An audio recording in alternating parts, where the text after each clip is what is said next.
I knew I wasn't happy. I knew something was wrong. I hate to use the term downward spiral because it's so cliche, but that's totally what it was. It got to the point where I actually, something hit me and I realized this isn't just going to go away by itself.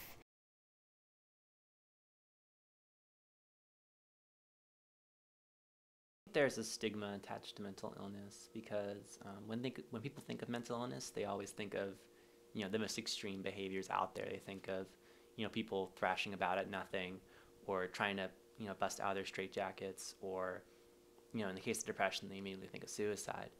And I think what people don't realize is that these views, they're not just outdated. They represent a very small fraction of what people with mental illness actually go through. It's hard for people to accept the fact that mental illness is so prevalent because it's something that you would never wish upon anyone and, thank God I don't have that. But if you start to become aware of, the reality, then you can understand that these people aren't different than who they used to be. They're just, kind of dealing with something. Every organ in the body can get sick. The brain is the most complicated part of your body.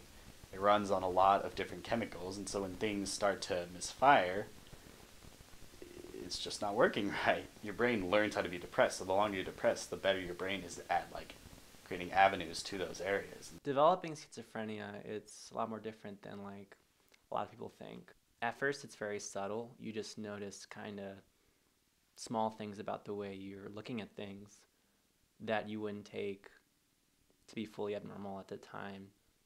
It's like a very real chemical high, and you're in this state of transcendence.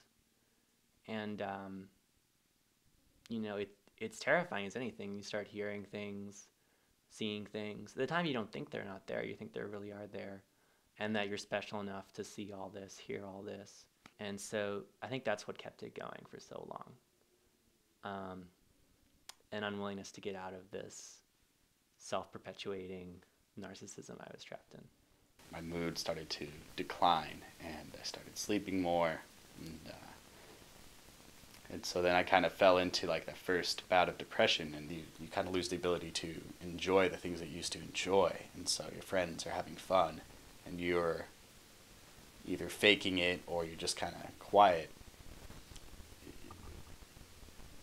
It's just like a disorder that feeds on itself. I look into the future and I think I'm always going to feel like this. And why would I want to pursue life if I just feel like this all the time? And for me, what became the scariest part of it was suicidal ideation. So it's where you don't harm yourself, but you start to obsess with it. And it's just because for me, it was like a control issue. I couldn't control my mood, and I couldn't get out of it, but one way out would be to kill myself. So it was almost like this fantasy, I can do it.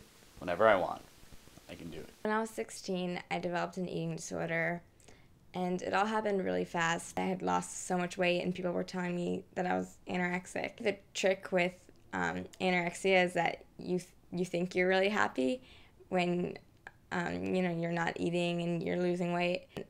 It was hard for me to accept because it was embarrassing. I would just get so depressed, and my friends had no idea how to handle that. And so instead of rallying around me, they just kind of left me alone and just hoped I would get better, but while avoiding me. And that was really hard for me because I always just thought all I need is my friends, and then when I needed them most, they weren't there for me. College was very stressful. It helped and didn't. Friends helped me, that's for sure. But at the same time, grades were starting to slip. It opened me up to experiences that I, never experienced in high school, and, things that I didn't know how to cope with. People don't want to hear that, you have all these problems and, you go see a therapist every week, and that's not necessarily something that you want to be friends with. So it was really hard to meet new people that I felt like I could open up to, because it's, that you're going to be judged for it.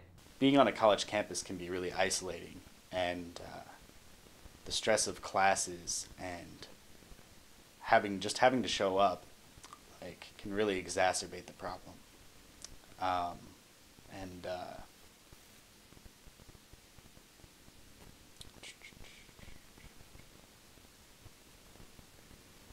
sorry. Each disorder has its own stigma, with schizophrenia, people are often afraid. With depression and anxiety, it's a skepticism that you have to deal with. With things like depression, people just think that you're having a bad day or that you're being lazy, I have a friend who actually just recently told me, I was in the car with him and we were talking about somebody else about depression. He was expressing a skepticism. I used myself as an example and he's just like, sorry, that's bullshit. And I wanted to get out of the car. I was like, what are you talking about? There's definitely an unhealthy stigma, and it's tragic. People kill themselves because of depression. People don't kill themselves because they're lazy. And I actually lost a friend, a year ago to suicide. He never reached out to anybody, and who knows why, It's hard to know why, but my guess is the stigma. I think the stigma exists because of a lack of awareness, and people have this one idea of what you're like when you're depressed or when you're bipolar or if you have an eating disorder or something. There's this idea that if you have a problem, it's your fault. Yeah, if you're depressed, then you just got to get yourself out of bed and get motivated. That's on you. People don't realize that that's not easy for everyone, and sometimes people struggle to the point where they're actually really sick from it. And I think that's where the stigma comes from, really, is not really knowing what's the cause and what really happens and goes on when you have some kind of mental illness. So it definitely makes it a catch-22, because you want to be able to open yourself up, but at the same time, other people don't necessarily want to know that information. I think the more important thing is people with these illnesses need to not be afraid to talk about it. I've lost some friends because of what I've gone through. They're afraid to talk to me. They're afraid to get to know me more. And it's because there's such a stigma attached to having mental illness. The stigma is really closely related to skepticism, and so if we just educate people, there goes that skepticism. I would hope. If people were better informed, the stigma would subside, and I think a lot of that has to do with the media. And you'll see a movie and someone will have 19 different personalities or something, and you just think that's what a mental illness is. People need to actually get to know people who are going through this kind of stuff. I feel like that's what's gonna do it. People need to feel like they can be more open about what they say with their close friends, especially. People need to feel like they can talk about this and not feel judged. I feel like that's the way you break stereotypes, by people actually getting to know the people that they're labeling. And people need to realize that they're more than just diagnoses, that they're real people and they need to be understood. Reaching out to friends is a big thing that I try to do, because it can be really awkward to ask somebody if they're depressed or to ask them if they're suicidal, because that stigma will affect me as well, because I don't want to make someone uncomfortable or nervous, but I think that's the best way to deal with it. I want to be that kind of person to everyone I see with mental illness. I want to be that person that reminds them that they're not broken, that they can overcome what's ahead of them. Just because you're dealing with something doesn't mean that you have to be alone and do it.